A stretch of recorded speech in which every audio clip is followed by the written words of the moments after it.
ಎಲ್ರಿಗೂ ಕೂಡ ನಮಸ್ಕಾರ. ನನ್ನ ಹೆಸರು ಡಾಕ್ಟರ್ ಪ್ರಸನ್ನ ಟಿ ಅಂಥೇಳಿ ಅರ್ಥಶಾಸ್ತ್ರ ಸಹಾಯಕ ಪ್ರಾಧ್ಯಾಪಕನಾಗಿ ಕೆಲಸವನ್ನು ನಿರ್ವಹಿಸ್ತಿದ್ದೇನೆ ಭದ್ರಾವತಿಯ ಸರ್ಕಾರಿ ಪ್ರಥಮ ದರ್ಜೆ ಕಾಲೇಜಿನಲ್ಲಿ.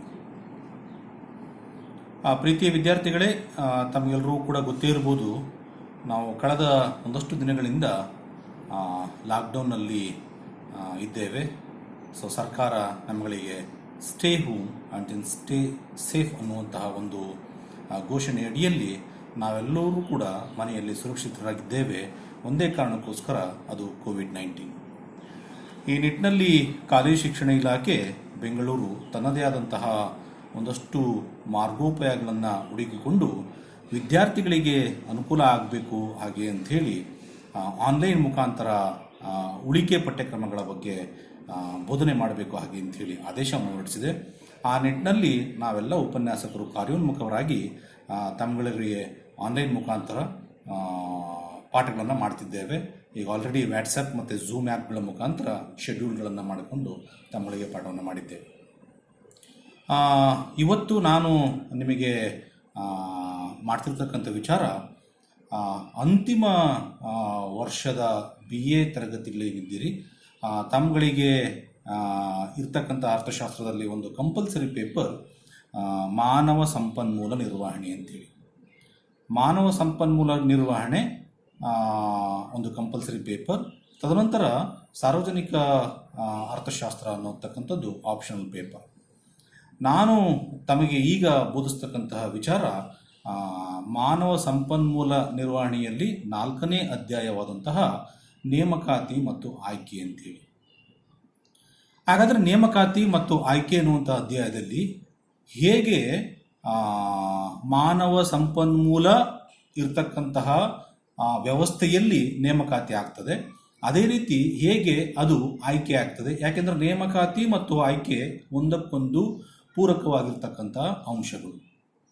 ಹಾಗಾದರೆ ನೇಮಕಾತಿ ಮಾಡ್ಕೊಳ್ಬೇಕಾದ್ರೆ ಖಾಸಗಿ ಸಂಸ್ಥೆಗಳಾಗಲಿ ಅಥವಾ ಸರ್ಕಾರಿ ಸಂಸ್ಥೆಗಳಾಗಲಿ ಏನೆಲ್ಲ ತನ್ನ ಮಾರ್ಗೋಪಾಯಗಳನ್ನು ಮಾಡಿಕೊಳ್ತದೆ, ಏನೆಲ್ಲ ವಿಧಾನಗಳನ್ನು ಅನುಸರಿಸ್ತದೆ ಅಂತಕ್ಕಂಥದ್ದನ್ನು ನಾವಿಲ್ಲಿ ನೋಡಬೇಕಾಗ್ತದೆ. ಪ್ರೀತಿಯ ವಿದ್ಯಾರ್ಥಿಗಳೇ, ತಮಗೆಲ್ಲರೂ ಕೂಡ ಗೊತ್ತೇ ಇದೆ, ಈಗ ನಾವು ನೇರ ತರಗತಿಗಳಲ್ಲಿ ಮಾನವ ಸಂಪನ್ಮೂಲ ನಿರ್ವಹಣೆಗೆ ಸಂಬಂಧಪಟ್ಟಂತೆ ಅಧ್ಯಾಯ 1ರಿಂದ ಅಧ್ಯಾಯ 3ರವರೆಗೂ ನಾನು ಪಾಠ ಮಾಡಿದ್ದೇನೆ. ಕೊನೆಯ ಅಧ್ಯಾಯ ಮಾನವ ಸಂಪನ್ಮೂಲ ನಿರ್ವಹಣೆಯಲ್ಲಿ ಅದು ನೇಮಕಾತಿ ಮತ್ತು ಆಯ್ಕೆ. ಹಾಗಾದರೆ ನೇಮಕಾತಿ ಮತ್ತು ಆಯ್ಕೆ ಅನ್ನುವಂಥ ವಿಚಾರದಲ್ಲಿ ನೇಮಕಾತಿ ಅಂದ್ರೆ ಏನು ಅಂತೇಳಿ ಒಬ್ಬ ಶ್ರೇಷ್ಠ ಅರ್ಥಶಾಸ್ತ್ರಜ್ಞ ಪ್ಲಿಫೋ ಅನ್ನುವಂಥವನು ಏನು ಹೇಳ್ತಾನೆ ಅಂದರೆ, ನೇಮಕಾತಿ ಎಂದರೆ ಒಂದು ರಾಷ್ಟ್ರದಲ್ಲಿ ಅಥವಾ ಒಂದು ರಾಜ್ಯದಲ್ಲಿ ಇರ್ತಕ್ಕಂತಹ ಮಾನವ ಸಂಪನ್ಮೂಲವನ್ನು ವೈಜ್ಞಾನಿಕವಾಗಿ ತನ್ನಲ್ಲಿರ್ತಕ್ಕಂತಹ ಸುಪ್ತ ಪ್ರತಿಭೆಯನ್ನು ಆಧರಿಸಿಕೊಂಡು ನೇಮಕಾತಿ ಮಾಡ್ಕೊಳ್ತಕ್ಕಂಥದ್ದು. ಬಹಳಷ್ಟು ಅರ್ಥಶಾಸ್ತ್ರಜ್ಞರು ತನ್ನದೇ ಆದಂತಹ ವಿಧದಲ್ಲಿ ಹೇಳ್ತಾ ಹೋಗ್ತಾರೆ. ಹಾಗಾದರೆ ನೇಮಕಾತಿ ಅಂತಕ್ಕಂಥದ್ದು ಇರ್ತಕ್ಕಂತಹ ಒಂದು ಮಾನವ ಸಂಪನ್ಮೂಲ ಏನಿದೆ, ಆ ಮಾನವ ಸಂಪನ್ಮೂಲದ ನೇಮಕಾತಿ ವೈಜ್ಞಾನಿಕವಾಗಿ ಆಯಿತು ಅಂದರೆ, ಹಾಗಾದರೆ ಅಲ್ಲಿರ್ತಕ್ಕಂಥ ಒಂದು ವೈಜ್ಞಾನಿಕತೆ ಸರ್ಕಾರಗಳ ಸಂಸ್ಥೆಗಳಲ್ಲಿ ನೇಮಕಾತಿ ಆಗಬೇಕಾದ್ರೆ ಮತ್ತು ಖಾಸಗಿ ಸಂಸ್ಥೆಗಳಲ್ಲಿ ನೇಮಕಾತಿ ಆಗಬೇಕಾದ್ರೆ ಯಾವೆಲ್ಲ ಮಾರ್ಗಗಳನ್ನು ತಾನು ಅನುಸರಿಸ್ತದೆ ಅಂತೇಳಿ ನಾವು ನೋಡಬೇಕಾಗ್ತದೆ. ಆ ಮಾರ್ಗಗಳನ್ನು ನೋಡೋದಕ್ಕಿಂತ ಮುನ್ನ ನಾವು ಒಂದು ಅನುಸರಿಸಬೇಕಾಗ್ತದೆ. ಹಾಗಾದರೆ ನೇಮಕಾತಿಯಲ್ಲಿರ್ತಕ್ಕಂಥ ಒಂದಷ್ಟು ಮೂಲಗಳೇನು ಅಂಥೇಳಿ, ನೇಮಕಾತಿ ವಿಧಾನಗಳನ್ನು ತದನಂತರ ನೋಡೋಣ. ನೇಮಕಾತಿಗಳ ಮೂಲಗಳು ಸಾಮಾನ್ಯವಾಗಿ ನಾವು ಬೇರೆ ಬೇರೆ ರೀತಿಯಲ್ಲಿ ನೋಡಬೇಕಾಗ್ತದೆ. ಇಲ್ಲಿ ಮೂಲಗಳನ್ನು 2 ರೀತಿಯಾಗಿ ವರ್ಗೀಕರಣ ಮಾಡ್ತಾರೆ. ಒಂದು ಆಂತರಿಕ ಮೂಲ ಹಾಗೆ ಅಂಥೇಳಿ, ಇನ್ನೊಂದು ಬಾಹ್ಯ ಮೂಲಗಳು ಅಂಥೇಳಿ. ಆಂತರಿಕ ಮತ್ತು ಬಾಹ್ಯ ಮೂಲಗಳಲ್ಲಿ ನಾವು ಹಲವಾರು ವಿಧಗಳನ್ನು ನಾವು ನೋಡ್ತೇವೆ. ಆಂತರಿಕ ಮೂಲಗಳಲ್ಲಿ ಮೊಟ್ಟ ಮೊದಲಿಗೆ ನಾವು ನೋಡ್ತಕ್ಕಂಥದ್ದು ಮೊದಲನೇದು ವರ್ಗಾವಣೆ ಅಂಥೇಳಿ, 2ನೇದು ಮುಂಬಡ್ತಿಗಳನ್ನು ಕೊಡ್ತಕ್ಕಂಥದ್ದು, 3ನೇದು ಪ್ರಸ್ತುತ ಉದ್ಯೋಗಿಗಳನ್ನು ಅರಿತುಕೊಂಡು ನೇಮಕಾತಿಯನ್ನು ಮಾಡ್ತಕ್ಕಂಥದ್ದು.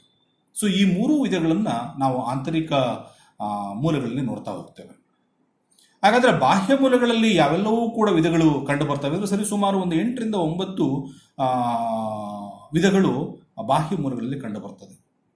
ಅದರಲ್ಲಿ ಮೊದಲನೇದು ಜಾಹೀರಾತು ಅಂಥೇಳಿ, 2ನೇದು ಉದ್ಯೋಗ ವಿನಿಮಯ ಕೇಂದ್ರಗಳು, ಮೂರನೇದು ಕಾರ್ಕಾರಿ ದರದಲ್ಲಿ ನೇಮಕಾತಿ ಆಗ್ತಕ್ಕಂಥದ್ದು, ತದನಂತರ ಶೈಕ್ಷಣಿಕ ಸಂಸ್ಥೆಗಳನ್ನು ನೋಡ್ತಕ್ಕಂಥದ್ದು ನಾವು ಬಾಹ್ಯ ಮೂಲಗಳಲ್ಲಿ, ತದನಂತರ ಕಾರ್ಮಿಕ ಗುತ್ತಿಗೆದಾರರು ಇರ್ತಕ್ಕಂಥದ್ದು, ತದನಂತರ ಕಾರ್ಯಾಗಾರದ ಮುಂದೆ ಇರತಕ್ಕಂಥ ಸೂಚನೆಗಳು, ತದನಂತರ ಸಿಬ್ಬಂದಿ ಸಲಹೆಗಳು, ಅದಾದ ನಂತರ ಆಯಾಚಿತ ಅರ್ಜಿಗಳೇನಿದ್ದಾವೆ ಇವೆಲ್ಲವೂ ಕೂಡ ಬಾಹ್ಯ ಮೂಲಗಳಲ್ಲಿ ನಾವು ನೋಡ್ತಕ್ಕಂಥದ್ದು. ನಾನಿಲ್ಲಿ ಬಾಹ್ಯ ಮೂಲಗಳನ್ನು ಹೆಚ್ಚಿನ ಗುರುತಿಸುವಿಕೆಯ ವಿಚಾರವಾಗಿ ನೋಡಿದ್ರೆ ನಮಗೆಲ್ಲೋ ಒಂದು ಕಡೆ ಆಂತರಿಕ ಮೂಲಗಳು ಎಲ್ಲೋ ಒಂದು ಕಡೆ ತನ್ನದೇ ಆದಂತಹ ಸ್ಫೂರ್ತಿಯನ್ನು ನೀಡ್ತದೆ ಅಂತೇಳಿ. ಯಾಕೆಂದರೆ ನಮ್ಮಲ್ಲಿ ಇರ್ತಕ್ಕಂತಹ ಮಾನವ ಸಂಪನ್ಮೂಲವನ್ನು ಸರ್ಕಾರಿ ಸಂಸ್ಥೆ ಆಗಲಿ ಅಥವಾ ಖಾಸಗಿ ಸಂಸ್ಥೆ ಆಗಲಿ ನೇಮಕಾತಿ ಮಾಡುವ ಮುನ್ನ ಎಲ್ಲೋ ಒಂದು ಕಡೆ ಆಂತರಿಕ ಮೂಲಗಳನ್ನು ತಾನು ಅನುಸರಿಸ್ತದೆ ಎನ್ನುವಂಥದ್ದು ಅಷ್ಟೇ ಬಲವಾದಂತಹ ಒಂದು ವಿಚಾರ. ಯಾಕೆಂದರೆ ಈ ಮೂರು ವಿಧಗಳೇನಿದ್ದಾವೆ ಆಂತರಿಕ ಮೂಲಗಳಲ್ಲಿ, ಒಂದು ವರ್ಗಾವಣೆಗಳಿರ್ಬೋದು ಅಥವಾ ಮುಂಬಡ್ತಿಗಳನ್ನು ಕೊಡ್ತಕ್ಕಂಥದ್ದು ಇರ್ಬೋದು, ಅಥವಾ ಮಾನವ ಸಂಪನ್ಮೂಲ ಈಗ ಹೊರಗಡೆ ಎಷ್ಟು ಉದ್ಯೋಗಿಗಳು ಮತ್ತೆ ನಮ್ಮನ್ನು ನೇಮಕಾತಿಗೆ ಕಾಯ್ತಿದ್ದಾವೆ ಅಂತಕ್ಕಂಥದ್ದನ್ನು ಕೂಡ ಅನುಸರಿಸಬೇಕಾದಂಥ ಇನ್ನೊಂದು ವಿಚಾರ. ಈ ಎಲ್ಲ ವಿಧಾನಗಳನ್ನು ಕೂಡ ನಾವು ನೋಡಿಕೊಂಡು ಹೋದಾಗ ಮೂಲಗಳಲ್ಲಿ ಸಂಬಂಧಪಟ್ಟಂತೆ ಎಲ್ಲ ಒಂದು ಕಡೆ ನೇಮಕಾತಿಯನ್ನು ಮಾಡಬೇಕಾದ್ರೆ ಖಾಸಗಿ ಸಂಸ್ಥೆ ಇರ್ಬೋದು ಅಥವಾ ಸರ್ಕಾರಿ ಸಂಸ್ಥೆ ಇರ್ಬೋದು ತನ್ನದೇ ಆದಂತಹ ಒಂದಷ್ಟು ವಿಧಾನಗಳನ್ನು ಅನುಸರಿಸ್ತದೆ ಹಾಗೆ ಅಂತೇಳಿ. ಹಾಗಾದರೆ ಮಾನವ ಸಂಪನ್ಮೂಲವನ್ನು ನೇಮಕಾತಿ ಮಾಡಬೇಕಾದ್ರೆ ಮತ್ತು ಆಯ್ಕೆಯನ್ನು ಮಾಡಬೇಕಾದ್ರೆ ಇಲ್ಲಿ ನೇಮಕಾತಿ ಮತ್ತು ಆಯ್ಕೆ ಅಂತಕ್ಕಂಥದ್ದು ಎರಡೂ ಕೂಡ ಪೂರಕವಾದಂಥ ಅಂಶಗಳು. ನೇಮಕಾತಿ ಆದ ಬಳಿಕ ಆಯ್ಕೆಯು ನಡೆಯುತ್ತದೆ. ಇದು ಎಲ್ಲರೂ ಕೂಡ ಮನಗಾಣಬೇಕಾಗ್ತದೆ ವಿದ್ಯಾರ್ಥಿಗಳೇ. ಹಾಗಾದರೆ ಇಲ್ಲಿ ನಾವು ಒಂದು ಅರ್ಥ ಮಾಡ್ಕೋಬೇಕಾಗ್ತಕ್ಕಂಥ ವಿಚಾರ ಏನಂದರೆ, ಇರುವಂತಹ ಒಂದು ರಾಷ್ಟ್ರದಲ್ಲಿರುವಂತಹ ಮಾನವ ಸಂಪನ್ಮೂಲವನ್ನು ನೇಮಕಾತಿ ಮಾಡಿಕೊಳ್ಳಬೇಕಾದರೆ ಖಾಸಗಿ ಸಂಸ್ಥೆಗಳು ಮತ್ತು ಸರ್ಕಾರಿ ಸಂಸ್ಥೆಗಳು ಯಾವೆಲ್ಲ ವಿಧಾನಗಳನ್ನು ಅನುಸರಿಸ್ತದೆ ಅಂತೇಳಿ ಇಲ್ಲಿ ಮೂರು ವಿಧಾನಗಳನ್ನು ಅನುಸರಿಸ್ತಕ್ಕಂಥದ್ದನ್ನು ನಾವು ನೋಡ್ತೇವೆ. ಅದಕ್ಕೆ ನಾನು ಒಂದಷ್ಟು ಉದಾಹರಣೆಗಳನ್ನು ಕೂಡ ತಮಗೆ ಕೊಡಲಿಕ್ಕೆ ನಾನು ಇಷ್ಟಪಡ್ತೇನೆ. ಸರ್ಕಾರಿ ಸಂಸ್ಥೆಗಳಲ್ಲಿ ಸಾಮಾನ್ಯವಾಗಿ ಮೂರು ವಿಧಾನಗಳನ್ನು ಅನುಸರಿಸ್ತದೆ. ಒಂದು ನೇರ ವಿಧಾನ, ಇನ್ನೊಂದು ಪರೋಕ್ಷ ವಿಧಾನ, ಮೂರನೇದು ಹೊರಗುತ್ತಿಗೆಯ ವಿಧಾನ ಅಂತೇಳಿ. ನೇರ ವಿಧಾನ ಬೇರೆ, ಪರೋಕ್ಷ ವಿಧಾನನೇ ಬೇರೆ, ಮತ್ತು ಹೊರಗುತ್ತಿಗೆಯನ್ನು ನೀಡಿ ಇರುವ ಮಾನವ ಸಂಪನ್ಮೂಲವನ್ನು ನೇಮಕಾತಿ ಮಾಡ್ತಕ್ಕಂಥ ವಿಧಾನನೇ ಬೇರೆ. ಯಾಕೆ ಈ ಮೂರು ವಿಧಾನಗಳನ್ನು ಹೇಳ್ತಿದ್ದೇನೆ ಅಂದರೆ, ಖಾಸಗಿ ಸಂಸ್ಥೆನೂ ಕೂಡ ಈ ರೀತಿ ಅನುಸರಿಸ್ತದೆ. ನಾನು ಒಂದು ಮೂರು ವಿಧಾನಗಳಿಗೆ ಮೂರು ಉದಾಹರಣೆಗಳನ್ನು ಕೊಡ್ತೇನೆ. ಖಾಸಗಿ ಸಂಸ್ಥೆಯಲ್ಲಿ ಹೇಗೆ ಮಾನವ ಸಂಪನ್ಮೂಲವನ್ನು ನೇಮಕಾತಿ ಮಾಡ್ಕೊಳ್ತಾರೆ ಅಂತೇಳಿ, ತದನಂತರ ಸರ್ಕಾರಿ ಸಂಸ್ಥೆಗಳಲ್ಲಿ ಹೇಗೆ ಮಾನವ ಸಂಪನ್ಮೂಲವನ್ನು ನೇಮಕಾತಿ ಮಾಡ್ಕೊಳ್ತದೆ ಅಂತೇಳಿ. ಸರ್ಕಾರಿ ಸಂಸ್ಥೆಗಳಲ್ಲಿ ತಮಗೆ ಗೊತ್ತಿರ್ಬೋದು, ಭಾರತ ಸರ್ಕಾರ ಸಾಮಾನ್ಯವಾಗಿ UPSCಗಳ ಮುಖಾಂತರ ಅಂದರೆ ಯೂನಿಯನ್ ಪಬ್ಲಿಕ್ ಸರ್ವಿಸ್ ಕಮಿಷನ್ಗಳ ಮುಖಾಂತರ ನೇರವಾಗಿ ಅರ್ಜಿಗಳನ್ನು ಆಹ್ವಾನಿಸಿ IAS, IPS ಮತ್ತು IFS ಅಧಿಕಾರಿಗಳನ್ನು ನೇಮಕ ಮಾಡ್ಕೊಳ್ತದೆ. ನೇರವಾಗಿ ಯಾವುದೇ ರೀತಿಯಲ್ಲೂ ಕೂಡ ಯಾರ ಹಸ್ತಕ್ಷೇಪ ಇಲ್ಲದೆ ಇರುವ ಮಾನವ ಸಂಪನ್ಮೂಲವನ್ನು ಸಾಮಾನ್ಯವಾಗಿ ನೇರವಾಗಿ ಆಯ್ಕೆ ಮಾಡಲಿಕ್ಕೆ ಅನ್ನೋಕ್ಕಿಂತ ವಿಚಾರವಾಗಿ UPSC ಯಾವುದ ಮಾನದಂಡವನ್ನು ಅನುಸರಿಸ್ತದೆ ಅಂದರೆ ಎಲ್ಲೋ ಒಂದು ಕಡೆ ಯಾರ್ದೋ ಹಸ್ತಕ್ಷೇಪ ಆಯಿತು ಅನ್ನುವಂತಹ ವಿಚಾರನೆ, ಆ ಪ್ರಮೇಯನೇ ಉದ್ಭವ ಆಗೋದಿಲ್ಲ UPSCಗಳ ಮುಖಾಂತರ ನೇಮಕ ಆಗ್ತಕ್ಕಂತಹ ಅಧಿಕಾರಿಗಳ ವಿಚಾರದಲ್ಲಿ. ಫಾರ್ ಎಕ್ಸಾಂಪಲ್, 3 ಹಂತದಲ್ಲಿ IAS, IPS ಮತ್ತು IFSC ಇರ್ತಕ್ಕಂಥ ಮಾನವ ಸಂಪನ್ಮೂಲವನ್ನು ನೇಮಕಾತಿ ಮಾಡ್ಕೊಳ್ತದೆ. 2 ವಿಚಾರ ನೇಮಕಾತಿ ಆಗ್ತದೆ, 3ನೇ ವಿಚಾರ ಅದು ಆಯ್ಕೆ ಆಗ್ತದೆ. ಇದು ನಿಮ್ಗೆ ಗಮನಕ್ಕಿರಲಿ, ನಾನು ಆವಾಗಲೇ ಹೇಳಿದ್ದೆ ವಿದ್ಯಾರ್ಥಿಗಳೇ, ನೇಮಕಾತಿ ಮತ್ತು ಆಯ್ಕೆ ಅನ್ನುವಂಥ 2 ಅರ್ಥಗಳು ಒಂದಕ್ಕೊಂದು ಪೂರಕವಾಗಿರುತ್ತದೆ. Selection, recruitment and selection are parallel to each other. This is very very important. Recruitment ಮತ್ತೆ ಸೆಲೆಕ್ಷನ್ ಏನಿದೆ, ನೇಮಕಾತಿ ಮತ್ತು ಆಯ್ಕೆ ಏನಿದೆ, ಒಂದಕ್ಕೊಂದು ಪೂರಕವಾಗಿರುತ್ತವೆ. ಅದು ನಾವು ಅರ್ಥ ಮಾಡ್ಕೋಬೇಕಾಗಿರ್ತಕ್ಕಂಥ ವಿಚಾರ.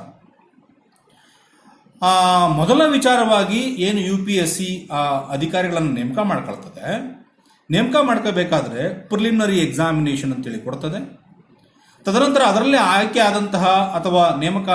ಆದಂತಹ ವಿದ್ಯಾರ್ಥಿಗಳು ಮೇನ್ಸ್ ಎಕ್ಸಾಮ್ ಅಂತ ಬರೀಬೇಕಾಗಿರ್ತದೆ.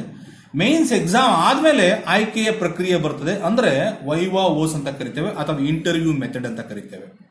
ಆ ಇಂಟರ್ವ್ಯೂ ಫಸ್ಟು ಪರೀಕ್ಷಾ ವಿಧಾನ ಆಯಿತು. ತದನಂತರ ಪರೀಕ್ಷಾ ವಿಧಾನ ಆದ ನಂತರ ಬರ್ತಕ್ಕಂಥದ್ದು ಇಂಟರ್ವ್ಯೂ, ಮುಖಾಮುಖಿಯಾಗಿ ತಾವು ಭೇಟಿ ಮಾಡಿ ಅಲ್ಲಿ ವೈವಾ ಹೋಸ್ಟ್ ಮಾಡ್ತಕ್ಕಂಥದ್ದು ಅಥವಾ ಇಂಟರ್ವ್ಯೂ ಮಾಡಿ ಮೌಖಿಕವಾಗಿ ತಮ್ಮನ್ನು ಆಯ್ಕೆ ಮಾಡ್ತಕ್ಕಂಥ ವಿಧಾನ.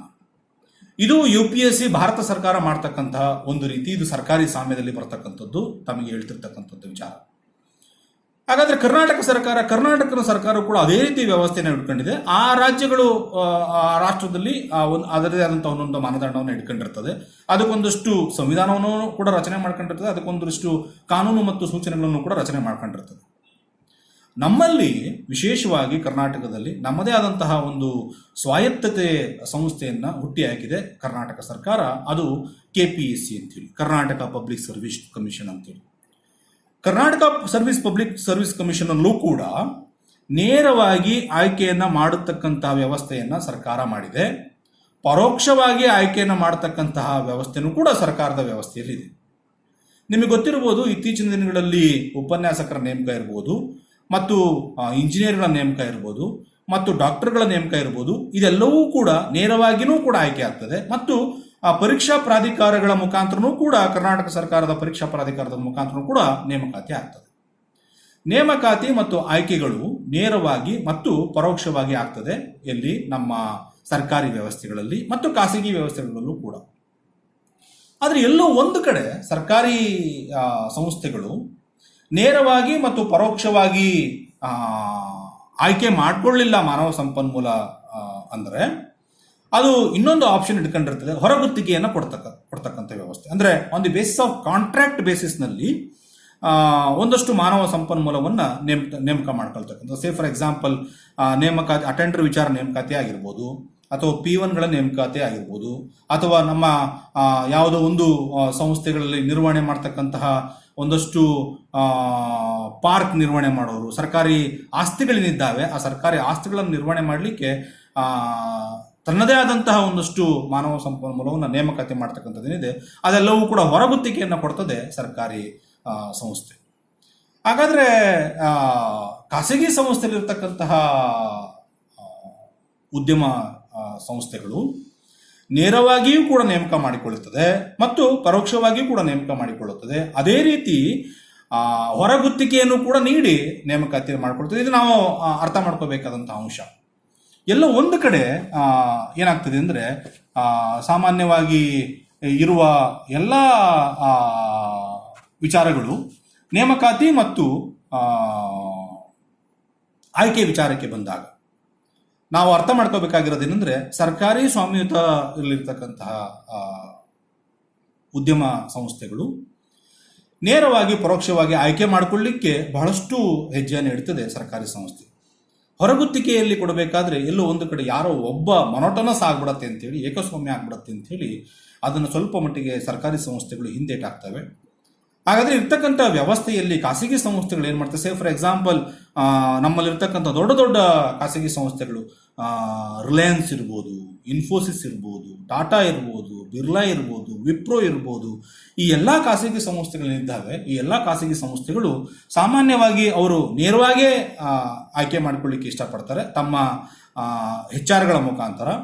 ಅದೇ ರೀತಿ ಪರೋಕ್ಷವಾಗೂ ಕೂಡ ನೇಮಕಾತಿ ಮಾಡ್ಕೊಳ್ಳಿಕ್ಕೆ ಇಷ್ಟಪಡ್ತಾರೆ. ಪರೋಕ್ಷವಾಗಿ ಯಾಕೆ ಅವ್ರು ಆಯ್ಕೆ ಮಾಡ್ಕೊಳ್ಳಿಕ್ಕೆ ಇಷ್ಟಪಡೋದಿಲ್ಲ ಖಾಸಗಿ ಸಂಸ್ಥೆಯರು ಅಂದರೆ, ಮಾನವ ಸಂಪನ್ಮೂಲದ ಗುಣವನ್ನು ನೇರವಾಗಿ ಪರಿಶೀಲನೆಯನ್ನು ಮಾಡಿ ಅವರಿಗೊಂದಷ್ಟು ಪರೀಕ್ಷೆಯ ವಿಧಾನಗಳನ್ನು ಅವರಿಗೆ ನೀಡಿ ಎಲ್ಲೋ ಒಂದು ಕಡೆ ಅವರಲ್ಲಿರ್ತಕ್ಕಂಥ ಒಂದಷ್ಟು ಅಸೂಕ್ತ ಪ್ರತಿಭೆಗಳನ್ನು ತೆಗಿತಕ್ಕಂಥ ಕೆಲಸಗಳನ್ನು ಖಾಸಗಿ ಸಂಸ್ಥೆಗಳು ನೇರವಾಗಿ ಮಾಡಿ ಅದನ್ನು ತೆಗೆದುಕೊಂಡು ವಿದ್ಯಾರ್ಹತೆ ಕ್ವಾಲಿಫೈಡ್ ಹೊಂದಿರತಕ್ಕಂತಹ ಒಂದಷ್ಟು ಮಾನವ ಸಂಪನ್ಮೂಲವನ್ನು ಆಯ್ಕೆ ಮಾಡ್ಕೊಳ್ಳಿಕ್ಕೆ ಹೋಗ್ತದೆ.